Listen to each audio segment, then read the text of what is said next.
ইরানে ইউরেনিয়াম মজুতের ব্যাপারে দীর্ঘদিন ধরে এর বিরোধিতা করে আসছিল আমেরিকা ও ইসরায়েল সহ তাদের ভ্রাতৃপ্রতিম বেশ কিছু দেশ। তাদের অভিযোগ ছিল ইউরেনিয়াম মজুতের মাধ্যমে পারমাণবিক বোমা তৈরি করছে ইরান। তবে ইরান বারবারই বলে আসছিল যে তারা শান্তিপূর্ণ কাজে ব্যবহারের জন্য ইউরেনিয়াম মজুত করছে। তবে এ নিয়ে দীর্ঘদিন ধরে চলতে থাকা বক্তব্য আর পাল্টা বক্তব্যের মাঝে হঠাৎ করে গত 13 জুন ইরানে হামলা করে ইসরায়েল। আর এর পাল্টা জবাব হিসেবে পরের দিন ইসরায়েলে হামলা করে ইরান। তবে ইসরায়েল যতটা সহজে ইরানে হামলা করতে পেরেছিল, ইরানকে ইসরায়েলে হামলা করতে বেশ বেগ পেতে হয়েছিল। কারণ ইরানের যে প্রতিবেশী দেশগুলো ছিল তার প্রতিটিতেই আমেরিকার ঘাঁটি ছিল। অর্থাৎ ইরান যখন ইসরায়েলে মিসাইল নিক্ষেপ করেছিল তখন বিভিন্ন দেশ থেকে সেগুলিকে বাধাগ্রস্ত করা হয়েছে। তবে ইরান ইসরায়েল পাল্টাপাল্টি হামলার সময় ইরান বারবার আমেরিকাকে সতর্ক করেছে যে যদি আমেরিকা ইসরায়েলের কোনো ধরনের সহযোগিতা করে তবে তাদের স্থাপনায় হামলা করবে ইরান। এছাড়া ইসরায়েলের গোয়েন্দা সংস্থা মোসাদের তথ্যের ভিত্তিতে ড্রোন হামলা চালিয়ে ইরানের বেশ কিছু গুরুত্বপূর্ণ সামরিক কর্মকর্তাকে হত্যা করে ইসরায়েল।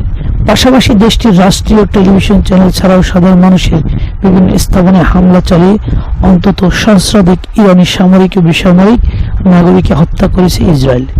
ইরানের হামলায় ইসরায়েলের কমপক্ষে 30 জন নিহত হয়েছে। তবে তখন ট্রাম্প প্রশাসন জানিয়েছিল যে ইরানে হামলার বিষয়ে আমেরিকা কিছুই জানে না। এছাড়া ট্রাম্প কৌশলে আরেকটি খবর প্রচার করেছিল যে ইসরায়েল ইরানের সর্বোচ্চ ধর্মীয় নেতা আয়াতুল্লাহ আলী খামেনিকে হত্যা করতে চেয়েছিল। তবে তার বাধায় ইসরায়েল খামেনিকে হত্যা করতে পারেনি।